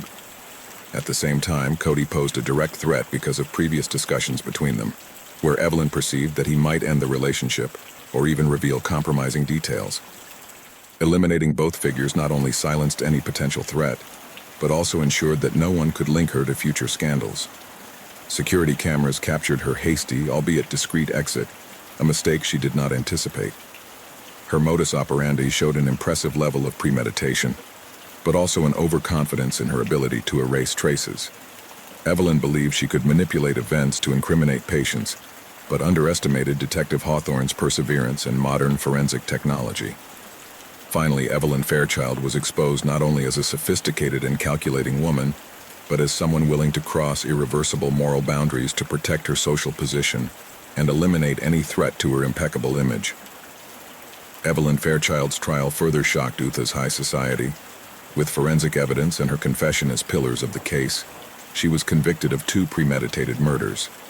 The court sentenced her to life imprisonment without the possibility of parole, setting a precedent in the local judicial system.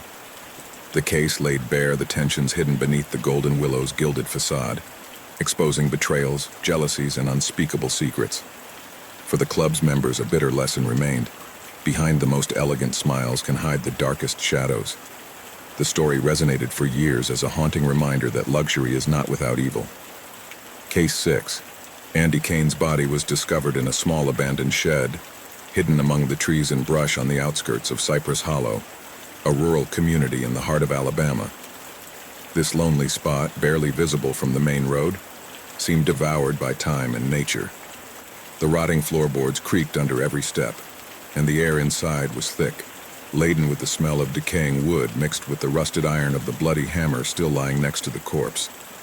It was as if the nearby swamp itself had reached out its tentacles to claim this forgotten corner of the world, enveloping it in an oppressive silence that was only interrupted by the constant buzzing of insects and the occasional drip of water seeping from the dilapidated roof. Andy, a young man whose life was just beginning to blossom, lay face down on a hardened dirt floor, as if he had been unceremoniously dumped there. His head was severely damaged, the victim of multiple brutal impacts from a hammer that had fractured his skull. Blood had spilled generously, forming dark pools that glistened under the light of the investigators' flashlights. His white shirt, once clean and neat, was soaked with blood, and his hands showed obvious signs of having tried to protect himself from the attack, although everything indicated that it had been a desperate struggle against an implacable force. Andy's fingers were stiff, as if still trying to hold on to something, perhaps the hope of survival or simply life itself. What made the scene more disturbing were the deliberate details that seemed designed to confuse. Trailing footprints led out of the shed and ended abruptly at the edge of the nearby swamp, as if someone had wanted to simulate an escape into the dark, treacherous waters.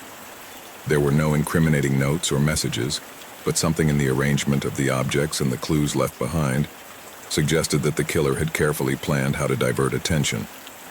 Among the objects found at the scene was a long-handled hammer, covered in the remains of attached hair and brain tissue, which seemed to scream to the world who had been the instrument of death. There was also an empty beer bottle, as well as traces of fresh mud at the entrance to the shed, indicating that several people had recently entered and exited. Every object, every detail seemed to be part of a macabre puzzle just waiting to be solved. The discovery of the body was made by a local fisherman named Earl Jenkins, who was seeking shelter in the shed during a sudden storm. What he found left him paralyzed, a lifeless young man surrounded by blood and chaos. Although Earl was not a man accustomed to getting involved in the affairs of others, he knew he had to alert the authorities. With trembling hands, he dialed the emergency number, and minutes later, the scene was sealed off by investigators. In charge of the investigation was Detective Rick Hargrove, a 42-year-old man whose reputation in the Cypress Hollow Police Department was both respected and feared.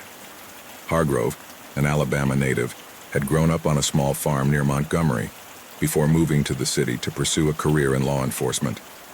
His personal life was a reflection of the loneliness that often accompanied those who dedicated their existence to pursuing the truth. Twice divorced and childless, Hargrove spent most of his time in his office or in the field, obsessed with solving cases that others considered impossible. He had a scar on his left eyebrow, a reminder of an altercation with a suspect years before, and a piercing gaze that seemed able to read anyone's darkest thoughts. Hargrove arrived at the shed shortly after the forensic team began work. He surveyed the scene with an eerie calm, absorbing every detail, from the drag marks to the bloody hammer. He knew that this case would be different, that behind the violence and chaos lay a complex story that needed to be unraveled. For him, it wasn't just about finding the culprit. It was about giving a voice to Andy Kane, a young man whose life had been brutally cut short in a place as forgotten as this shed. 17-year-old Andy Kane was a young man whose life was marked by a mixture of talent, silence, and dashed dreams. A senior at Cypress Grove High School, Andy stood out more for his ability to play acoustic guitar than for his participation in social activities.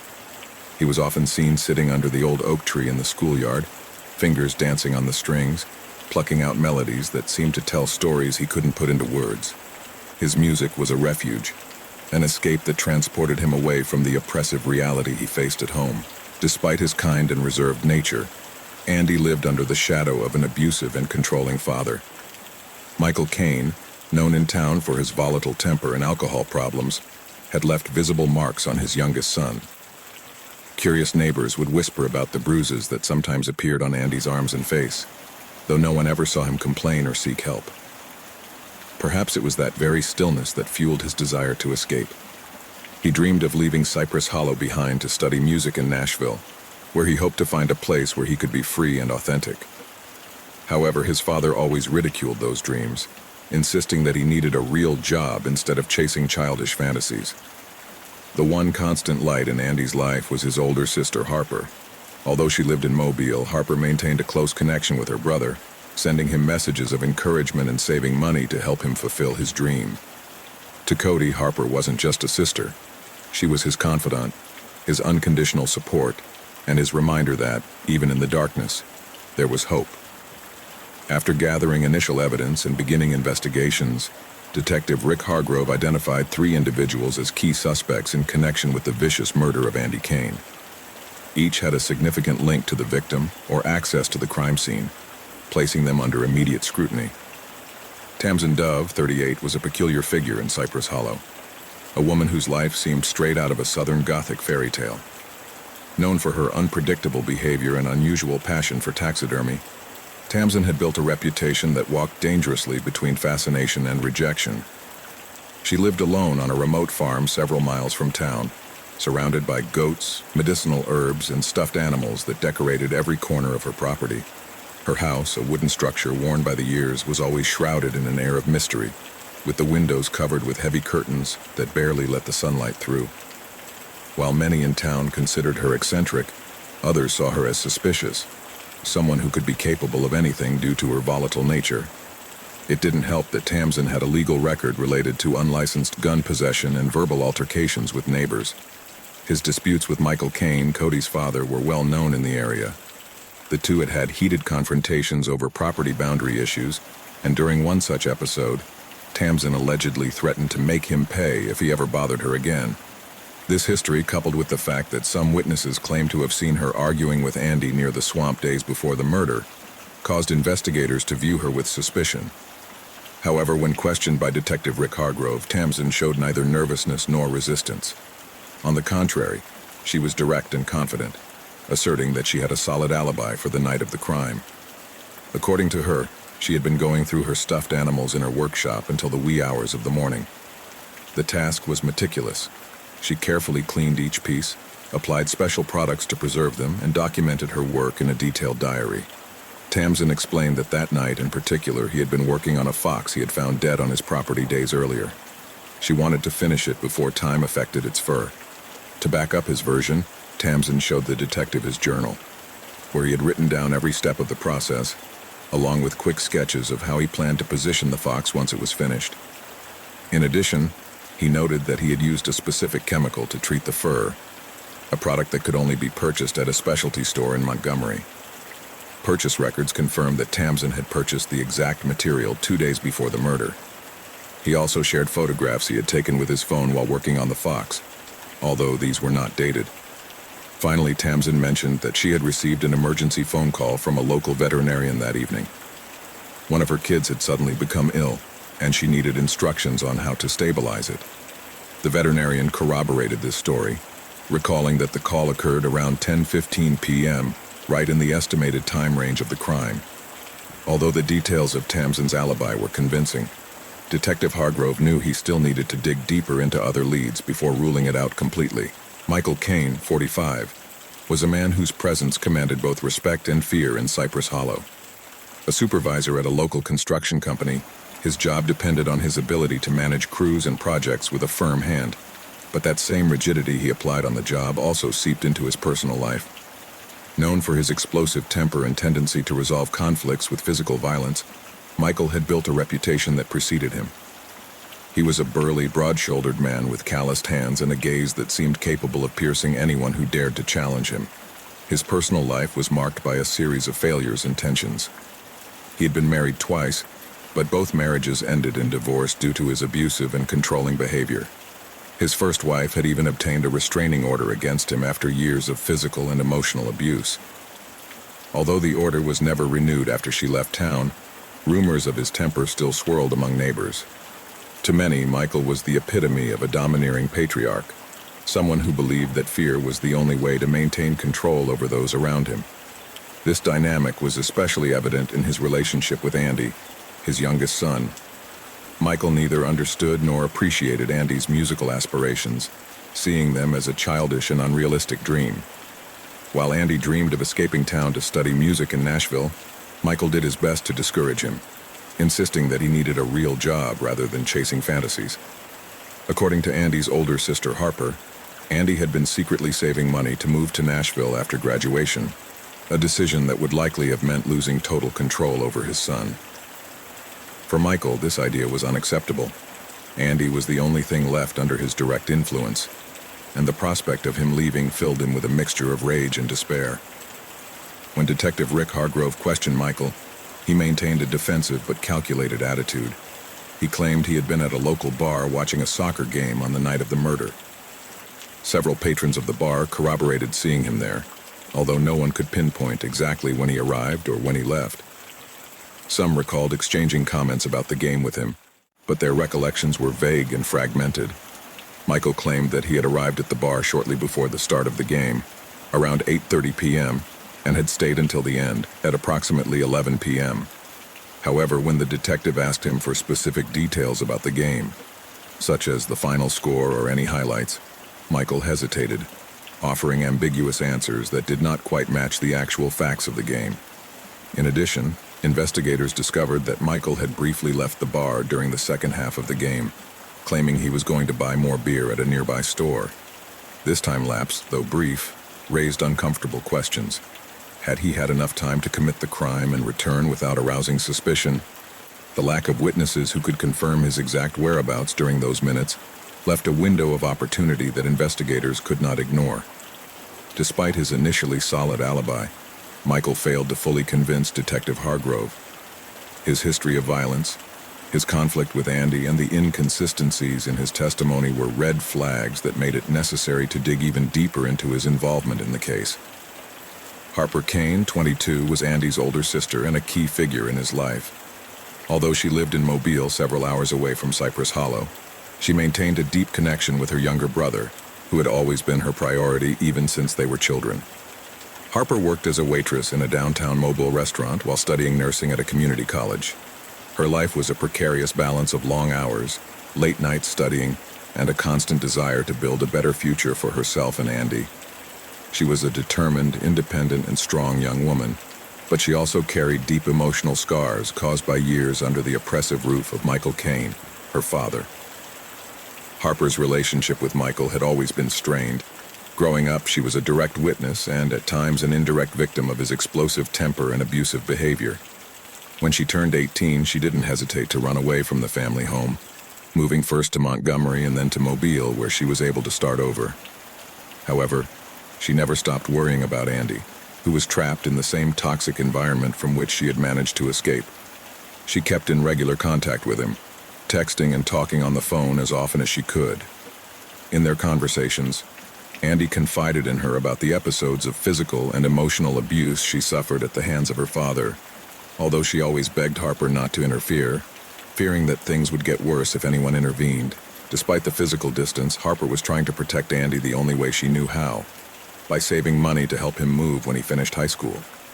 She knew how much it meant to him to go to Nashville and pursue his dream of becoming a musician, something Michael completely despised. For Harper, this opportunity represented Andy's salvation, a way to get him out of his father's clutches for good. But the protective love she felt for her brother also had a dark side. While Harper was not a violent person, there was a possibility that he might have considered eliminating the source of the problem, Michael, to ensure that Andy could live free of fear.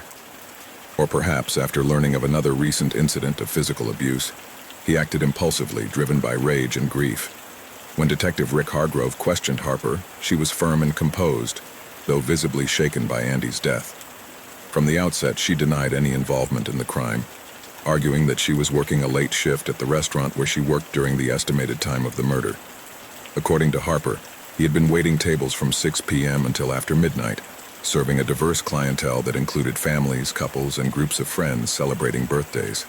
Several security cameras at the restaurant confirmed his account, showing clear images of Harper moving between tables, taking orders and delivering plates throughout the evening. Even some regular customers corroborated having seen her that night, recalling small details, such as the color of her uniform or how she recommended them to try a special dessert from the menu. However, Detective Hargrove could not ignore certain clues that necessitated further investigation. For example, Harper was well aware of his father's history of violence and had publicly expressed his frustration about it on several occasions. In addition, his access to sharp tools and blunt objects in the restaurant kitchen raised questions about whether he might have appropriated something similar to the hammer found at the crime scene before returning to Cypress Hollow temporarily. Although his alibi seemed solid, the emotional bond he shared with Andy and his historical conflict with Michael remained elements that required meticulous attention in the investigation. After a thorough investigation, detectives turned their attention to Michael Caine, whose erratic behavior and conflicted relationship with Andy made him the prime suspect. Key evidence quickly began to accumulate against him. First, a DNA analysis performed on the bloody hammer found next to the body revealed partial fingerprints that matched Michael's. This finding placed the father directly in charge of the murder. This finding placed Andy's father directly at the scene of the crime, wielding the murder weapon. In addition, testimony gathered at the bar where Michael claimed to have been watching the game showed significant inconsistencies. Digging deeper into the patrons' accounts, it was discovered that Michael had left briefly during the second half of the game, claiming he was going to buy more beers. Although he returned shortly thereafter, no one could pinpoint exactly how long he was out, leaving a critical window of unexplained time. Another crucial detail was the statement of several neighbors who confirmed hearing screams coming from the Caine house a few hours before the murder.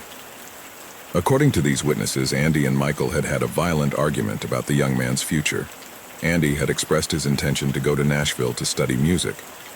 Later, during the investigation, an even greater financial conflict was discovered. Andy had been planning to sue his father for physical abuse, a secret Harper shared with investigators under duress. Michael knew of this possibility and feared not only losing absolute control over his son, but also facing serious legal consequences if Andy decided to act. Finally, under intense interrogation and confronted with the accumulating evidence, Michael Caine relented and confessed to the murder. He admitted that he struck Andy in a fit of uncontrolled rage after a heated argument over their plans to move to Nashville. That night, around 9:30 p.m., just after Andy returned from his school band rehearsal, Michael was waiting for him at the abandoned shed near the swamp, claiming he wanted to talk about family matters.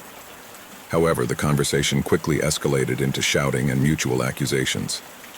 In the midst of the argument, Michael completely lost control and attacked Andy with the hammer, inflicting multiple fatal blows. After the crime, he tried to cover up his involvement by pretending that the killer had fled into the swamp. He left deliberate traces, such as the dragging tracks leading to the water's edge, and even placed the bloody hammer strategically inside the shed to point in another direction. His plan was almost perfect, but forensic evidence and contradictions in his alibi eventually exposed him. Michael's tactic almost succeeded in diverting attention to Tamsin Dove or other possible suspects, but inconsistencies in his story, coupled with irrefutable physical evidence, ultimately led to his capture. He was sentenced to life in prison without the possibility of parole, while Tamsin Dove was cleared of charges after being completely exonerated. The trial of Michael Caine profoundly shook Cypress Hollow. With the compelling evidence presented, including DNA analysis and his confession, Michael was convicted of first-degree murder. He was sentenced to life in prison without the possibility of parole, closing a devastating chapter for the community. However, the emotional fallout lingered. Harper Caine moved permanently to Mobile, devoting himself to helping victims of domestic abuse. The case served as a somber warning about the dangers of silence in the face of family violence, a reminder that acting sooner can save lives. The scar remained, but so did the lesson.